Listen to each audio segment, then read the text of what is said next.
భక్తి సాధన చేయాలనుకున్న ప్రతి ఒక్కరికి ఇదిగో దీన్ని బ్యాలెన్స్ చేసుకోవటం నంబర్ 1 అవసరము అని చెప్తున్నా. నంబర్ 1లో ఉండాలి ఈ పాయింట్ అని చెప్తున్నాను నేను.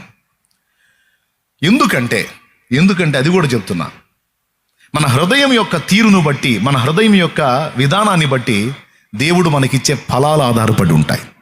అందుకు ఈ మాట చెప్తున్నా నేను. మన హృదయం యొక్క విధానాన్ని బట్టి దేవుడు మనకిచ్చే ఫలాలు, ఆశీర్వాదాలు ఆధారపడి ఉంటాయి. కొంతమంది ఉంటారు, ఒకడు కనపడ్డప్పుడేమో వాడి దగ్గర 2 ఏళ్ళు ఎంతరా, 2 ఏళ్ళు 3 ఓకే నీ 3 కరెక్ట్ అంటాడు. ఇంకొకటి దగ్గరికి పోయి వాడు 2 ఏళ్ళు 4 అంటే నీ 4 కూడా కరెక్టే అంటాడు. అంటే యథార్థత ఉండదు. ఉంటే 3 లేకపోతే 4. కొంతమంది హృదయం ఎలా ఉంటుందో తెలుసా? 3 దగ్గరికి పోయి 3 అంటాడు, 4 దగ్గరికి పోయి 4 అంటాడు. ఇందులో ఇంకోటి 5 తగిలాడు అనుకో, 5 2 5 పర్ఫెక్ట్ 5 అంటాడు. అంటే యథార్థత లేని హృదయంలో ఎన్ని రకాల షేడ్స్ ఉంటాయో బైబిల్ చెప్పింది. అర్థమైందా? ఎన్ని రకాల షేడ్స్ ఉంటాయో. అన్యాయం ఉంటుంది హృదయంలో, న్యాయం ఉండదు. సొంత వాళ్ళని ఒక రకంగా, బయట వాళ్ళని ఒక రకంగా. దేవునికి స్తోత్రం. కుటుంబ సభ్యుల్ని కూడా, తన కన్న బిడ్డనైతే ఒక రకంగా, బయట తల్లి కన్న బిడ్డనైతే ఇంకో రకంగా. ఏముంది, సమాజం అంతా అంతే ఉంది, నేను కూడా అంతే ఉన్నాను అనుకుంటాను. కానీ కాదు. హృదయంలో ఉన్నటువంటి ఈ భేదం దేవుడు చూస్తాడు. దేవుడు చూసి దానికి తగ్గ ఫలితాలే నీకు నాకు ఇస్తాడు అనేది మనం గ్రహించాలి. నా హృదయంలో, మీ అందరి హృదయాల్లో ఆదాము సంబంధిత వ్యాధే ఉంది. మన అందరి హృదయాల్లో ఆదాము సంబంధిత వ్యాధే ఉంది. ఎందుకంటే అక్కడి నుంచి వచ్చాం కాబట్టి. ఎంతమంది లైన్లో ఉన్నారు? స్తోత్రం చెప్పండి, గట్టిగా చెప్పండి. నేనేం సాధన చేస్తానంటే కపటపు నడత నా దగ్గర ఉండొద్దు అని నేను కోరుకుంటా. కపటపు నడత ఏదన్నా ఉంటే యథార్థంగా ఉండాలి, ఉన్నట్టు ఉండాలి. కపటపు నడతగా నేను ఉండకూడదు. ఎందుకంటే కపటత్వాన్ని కేసు రాస్తాడు ఎవరో. వంచన బుద్ధి నాకొద్దు, నేను నాది కలిగి ఉండకూడదు, కేసు రాస్తాడు. ఇతరుల కంటే నేను ఎక్కువ అని ఇతరుల మీద అతిశయపడే తత్వం నాకొద్దు. నా హృదయంలో అది ఉందనుకో, చూసి కేసు రాస్తాడు. 3 సంగతులు చెప్పి, కపటపు నడత నాకు దూరం కావాలి, వంచన బుద్ధి నా దగ్గర వద్దు, ఇతరుల కంటే నేను గొప్ప అనుకునే నేచర్ నాకు వద్దు. ఇవన్నీ కేసు అవుతాయి. ఎందుకంటే పైన నేను దీనుడుగా కనపడవచ్చు. Simple example చెబుతానండి. ఒక ఆయన ఇలా అన్నాడు, బ్రదర్ నాకెంత తగ్గింపో తెలుసా, అసలు నాకెంత తగ్గింపో తెలుసా, నా అలాగే ఎవడు తగ్గించుకోలేడు, అంత తగ్గింపు నాకు అని తగ్గింపును చూపి చర్చించుకుంటున్నాడు. ఏమన్నా అర్థమైందా మీకు? ఎంతమందికి అర్థమైంది? ఏమర్థమైంది? నిజంగా తగ్గింపు కలిగినోడే, కానీ ఆ తగ్గింపును బట్టి అర్థపడుతున్నాడు. అది కేసు. ఎవరు రాస్తారు? వీడి హృదయంలో నేను చాలా తగ్గింపు గలవాడినని వీడికి గర్వం ఉంది. అంటే ఎంత సెన్సిటివ్గా ఈ పాయింట్లను ఆలోచించాలో అర్థం చేసుకోండి. ఎంత జాగ్రత్తగా మనం ఎక్సర్సైజ్ చేసుకోవాలో మన హృదయాన్ని గమనించండి. నా మట్టుకు నేను దేవుని వాక్యాన్ని చదివి నా జీవితంలో, నా హృదయ ఆలోచనల్లో చాలా వరకు అలా బ్యాలెన్స్ చేసుకోవడానికి నేను ఇష్టపడుతున్నాను. అదే మీకు బోధిస్తున్నా. సాటి మనిషి పట్ల ప్రేమ, త్యాగబుద్ధి, ఏమండి, చేసిన దానిలో యథార్థత, కపటం లేకుండా ప్రేమించటం, ఉన్నట్టుగా నడుచుకోవటం, ఇవన్నీ మన హృదయంలో మనం సాధన చేసామనుకో దేవుడు మనకి ఇచ్చేటువంటి ఆశీర్వాదాలు కూడా ఖచ్చితంగా అలానే ఉంటాయి. దీన్ని సింపుల్గా ఒక మాటలో చెప్పాలంటే, నోరు మంచిదైతే బుద్ధి మంచిదైతే దేవుడు ఎప్పుడు లైన్లోనే ఉంటాడు. అంటే హృదయము లైన్లో ఉంటే దేవుడు నీకు అందుబాటులోనే ఉంటాడు, నాకు అందుబాటులోనే ఉంటాడు. ఇప్పుడు ఏలీయాబుని ఎందుకు పక్కన పెట్టాడు? ఎత్తు, వెడల్పు, రూపం అన్నీ ఉన్నాయి. కానీ దేవుని కొరకు తగినంత ప్రేమ లేదు, దేవుని శక్తి ఎడల తగినంత విశ్వాసం అతని హృదయంలో లేదు. ఇంకా ఒక మాటలో చెప్పాలంటే దేవుణ్ణి కూడా ఒక్కోసారి బేఖాతర చేసేటువంటి మైండ్ ఏలీయాబుదని మీకు తెలుసా? ఏలీయాబుది దేవుని మాటను కూడా త్రోసిపుచ్చే మైండ్ అని మీకు తెలుసా? ఈ సంగతి దేవుడికి తెలుసు, ఏలీయాబు హృదయం సమూయేలుకు తెలియదు. ఎందుకో చెప్తా. ఇప్పుడు ఒక్కొక్కడిని రప్పిస్తాడు. చివరికి 6 పక్కకి వెళ్ళిపోతారు. ఈ 6 ఉన్నారా, ఇంకెవడన్నా ఉన్నాడా అని అడుగుతాడు. ఇంకొకడు ఉన్నాడండి, చిన్నవాడు బాలుడు, అన్ని గొర్రెలకు పంపించాను అంటాడు. ఎప్పివయా అంటే దావీదు కబురు పెట్టి దావీదుని తెప్పిస్తారు. దావీదు వస్తుండగానే దేవుడు సమూయేలుతో మాట్లాడతాడు, అదిగో నేను కోరుకున్నవాడు వస్తున్నాడు అని. వెళ్ళి నువ్వు కొమ్ముని నింపావు కదా తైలంతో, ఆ తైలం తీసుకెళ్ళి వచ్చినాడు మీద పోయి అంటాడు. వస్తాడు అతని సహోదరుల ఎదుట. ఎంతసేపు చెబుతాడో అనుకోవాకండే, చాలా చాలా తొందరగా ముగిస్తాను. ఆల్రెడీ ఒక అంశం విన్నారు కాబట్టి సింపుల్గా ముగిస్తాను. స్తోత్రం చెప్పండి సంతోషంగా. రైట్, ఇంతమంది సంతోషంగా ఎదురు చూస్తున్నప్పుడు నేను మాత్రం ఎందుకు ఎక్కువసేపు ఎందుకు చెబుతాను? నేను త్వరగానే ముగిస్తాను. ఓకేనా? రైట్. సంతోషంతో మళ్ళీ ఒకసారి మళ్ళీ అవుతుందా మీరు? సరే పర్లేదు. తన సహోదరులు ఎదుట దావీదును దేవుడు సమూయేలు ద్వారా అభిషేకించాడు. స్పష్టంగా సమూయేలు చెప్పాడు, సౌలు తర్వాత రాజు దావీదే. ఇది ఊరు మొత్తానికి తెలియకపోయినా, సౌలుకు తెలియకపోయినా వాళ్ళ అన్నలకు తెలుసా లేదా? పెద్దగా చెప్పండి. తెలుసా లేదా? ముఖ్యంగా పెద్దోడికి తెలుసా లేదా? కానీ ఏలీయాబు హృదయం ఎలా ఉందో చూడండి మీరు. దావీదు అన్నల్ని పలకరిద్దామని ఆహార వస్తువులు తీసుకొని ఆ యుద్ధ భూమికి వెళ్ళినప్పుడు దావీదును గద్దించి ఇంటికి పోరాని గదిమింది ఎవరు? ఏలీయాబు. అవునా? దావీదును దేవుడు ఏర్పరచుకున్నాడు, దేవుని చేత అభిషేకం పొందినవాడు దావీదని ఏలీయాబుకు తెలుసు.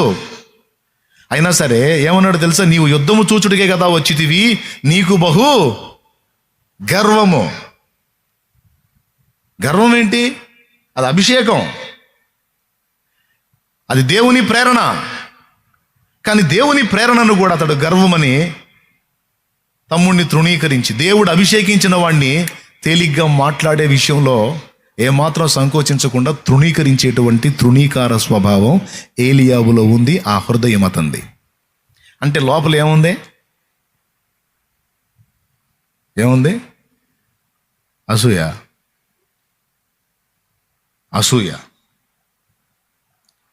లోపల ఉంది. అది ఆ హృదయంలో ఉంది. పెద్ద ఆయన వచ్చాడు, నీ మీద తైలం పోసాడని ఓవర్ యాక్షన్ చేస్తున్నావా? అంటే ఏందిరా? అంటే మేమేం చేతకాని వాళ్ళమే 40 రోజులు యుద్ధం చేయకుండా కూర్చున్నాం, నువ్వు పెద్ద పోటుగాడు వచ్చి ఇప్పుడు పోటు పొడుద్దామని బిల్డప్ ఇస్తున్నావా? ఇన్ను కాదురా ముసలోండి అనాలా? ఇన్ను కాదా? మిగిలిన వాళ్ళు ఏమయ్యారా? నిన్నెందుకు పంపించాడు? నువ్వు అసలుకే ఆసోదోడివి, నువ్వు అసలుకే చెప్పిన మాట ఇన్న రకం కాదు, నువ్వు పెడోడివి. దానికి తగ్గట్టు, నీ పెడద్రానికి తగ్గట్టు ఆయన వచ్చి తైలం పోసాడు, ఇంక నువ్వు మాట వింటావా? అతని హృదయంలో బాధ అది. ఏమండి, ఒక మాట చెప్తా. దేవుడు ఎన్నిక చేసిన వాడిని, దేవుడు ఏర్పరచుకున్న వాడిని తృణీకరించవచ్చా? స్తోత్రం. ఆ బుద్ధి మన దగ్గర ఉంది.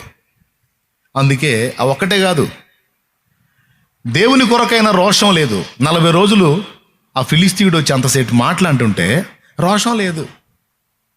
మరి అలాంటి రాజుగా అభిషేకిస్తే ఎవరు పరువు పోయిద్ది? దేవుని పరువే పోయిద్ది. 2,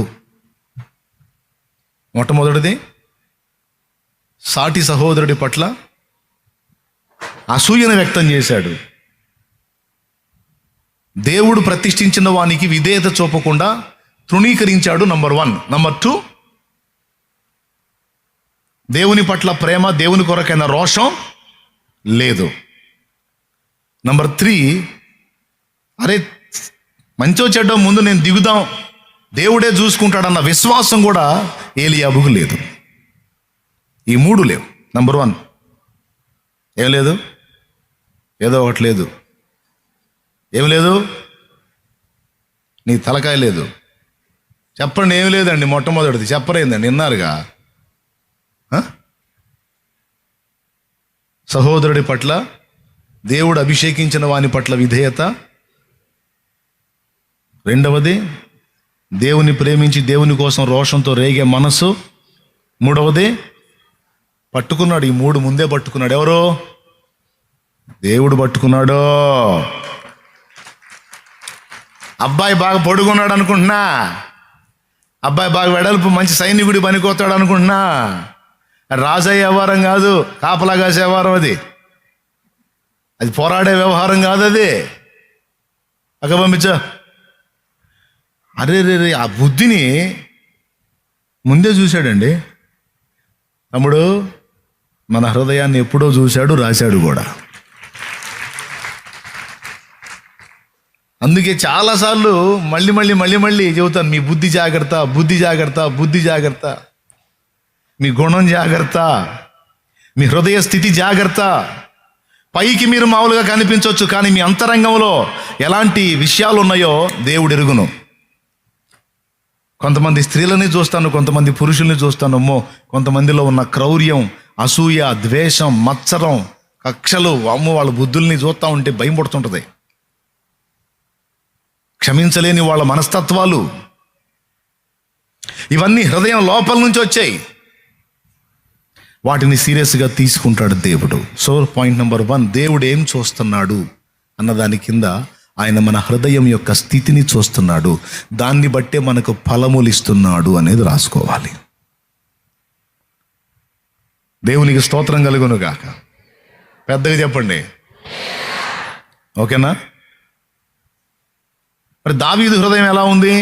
ముందే చూశాడు దేవుడు. దావీదు హృదయం ఎలాంటిది?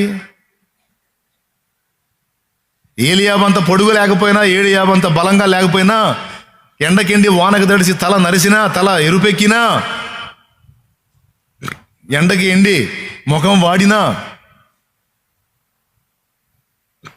ఏలియాబంత పొడుగు లేకపోయినా, ఎత్తు లేకపోయినా, ఒకటి మాత్రం ఉంది దావీదులో, దేవుడు అభిషేకించిన వాడిని నేను ముట్టకూడదు అంటాడు. చూసావా సౌల్ని? 2 సార్లు దావీదును చంపడానికి సౌలు తిరుగుతున్నప్పుడు 2 సార్లు దావీదు చేతికి సౌలును అప్పగిస్తే, ఏయ్ అభిషేక్ అంటాడు, దొరికాడు బిడ్డ, వేసేయమంటావా అని. తప్పు, అది మన పని కాదు. అభిషేకించిన వాడు ఒకడు ఉన్నాడు పైన, ఆయన చూసుకుంటాడు. నేను దేవుని దగ్గర దోషిని కాదలుచుకోలేదు. యెహోవా అభిషేకించిన వాడిని నేను ముట్టను అన్నాడు. అంటే తృణీకరించలేదు, ముట్టలేదు. మీరు గమనించండి, దావీదు లైఫ్ మొత్తం గమనించండి మీరు. సౌలు దావీదుల విషయంలో ఒక్కసారైనా సౌలును దావీదు తృణీకరించాడా? తృణీకరించలా. కానీ ఏలియాబు దావీదుని చాలా తేలిగ్గా మాట్లాడాడు. సో దావీదు హృదయం చూడండి. దేవుడు ఏర్పరచుకున్న వారిని గౌరవించి సన్మానించే బుద్ధి కలిగిన వాడు దావీదు. బుద్ధి, హృదయ స్థితి నంబర్ 1. నంబర్ 2, దేవుణ్ణి ప్రేమించే మనిషి. దేవుణ్ణి ఒక మాట అంటే తట్టుకోలేడు. ప్రజల పక్షంగా పోరాడేటువంటి నైజం కలిగిన వాడు. ఈ అలవాటు ఎక్కడొచ్చింది? తనకు తండ్రి అప్పగించిన చిన్న మందని కాపాడటానికి సింహంతో తలపడ్డాడు, ఎలుగుబంట్లతో తలపడ్డాడు, మందని కాపాడాడు. ఈ నైజం అడవిలో నేర్చుకున్నాడు. ఈరోజు ఇశ్రాయేలు సర్వ సమాజం వెనక్కి తగ్గితే గొల్యాతు దెబ్బకి గొల్యాతుని కూలగొట్టడానికి దేవుణ్ణి ప్రేమించి అడుగు ముందుకేశాడు, రోషం కలిగి. 2, మూడవది, ఒడిసెల విసురుతూ ఏమన్నాడు? యుద్ధము నాది కాదు, యెహోవాదే. యెహోవా ఈరోజు నిన్ను నా చేతికి అప్పగించునని విసిరాడు. సౌలు దగ్గరికి పోయి కూడా ఏమన్నాడు? అయ్యా వాడెంత పొడుగు, ఎంత లావు, ఎంత ఎత్తు అని నాకు అనవసరం సార్. ఎలుగుబంటి చేతి నుండి, సింహం నోట నుండి నన్ను కాపాడిన నా దేవుడు సున్నతి లేని ఫిలిస్తీని చేతిలోంచి నన్ను కాపాడుతాడు, వాడిని నా చేతికి అప్పగిస్తాడు. నాకు నా దేవుని మీద నమ్మకం ఉంది, నాకు నా మీద నమ్మకం లేదు, నీ మీద నమ్మకం లేదు, నాకు ఆయన మీద విశ్వాసం ఉంది. ఆయన నాకు గెలిపిస్తాడు, నా హృదయం దీన్ని నమ్ముతుంది. నన్ను వదలండి సార్, మీరు టైం అవుతుంది.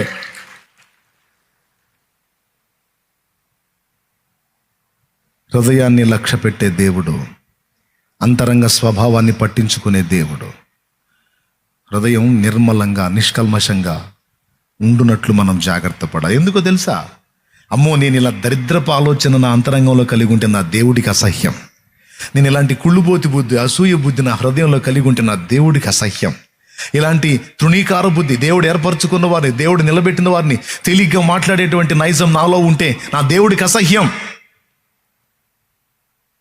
దేవుని కొరకు రోషం లేకుండా లోకంతో రాజీ పడిపోయి, లోకస్తులు కనపడ్డప్పుడు వాళ్ళతో కలిసి డ్యాన్స్ చేసి, దేవుని బిడ్డలు కనపడ్డప్పుడు వాళ్ళతో కలిసి హల్లెలూయా హల్లెలూయా అని భజన చేసి, ఈ ద్వంద్వ వైఖరి, ఈ దొంగ వైఖరిని నా దేవుడు అసహించుకుంటాడు. నేను యథార్థంగా ఉండాలి, ఉంటే ఒకే విధంగా ఉండాలి అనేటువంటి నైజముని మనం సాధన చేయాలి. ఎందుకు? నా దేవుడు అసహించుకుంటాడు. లేకపోతే దేవుడు అసహించుకోకుండా మనల్ని బట్టి దేవుడు సంతోషిస్తే దానికి తగ్గ ఫలాలే మనకుంటాయి. దావీదును నిరంతరం కాపాడుకున్నట్టు ఆయన ఎదుట నీ హృదయం క్రమమైందై ఉండి దావీదు హృదయం లాగుంటే నిన్ను కూడా నీడలా వెంటడి కాపాడుకుంటాడు. డౌటే లేదు అంతలో. దేవునికి స్తోత్రం. ఒకవేళ అతి దీన స్థితిలో నువ్వు ఉంటే ఉండొచ్చు, కానీ నువ్వు ఆ హృదయాన్ని కలిగి ఉన్నట్లయితే తప్పకుండా నిన్ను కూడా ఆయన ఒక ఆశీర్వాదకరమైన స్థితిలోకి, అనేక మందిని దేవుని మార్గంలో నడిపించేటువంటి ఒక అద్భుతమైన అంతస్తులోకి దేవుడు నిన్ను మార్చి ఒక సాక్షిగా వాడుకోగలడు. ఇక్కడ ఏది ముఖ్యం అని చెప్పాను? ఏది ముఖ్యం?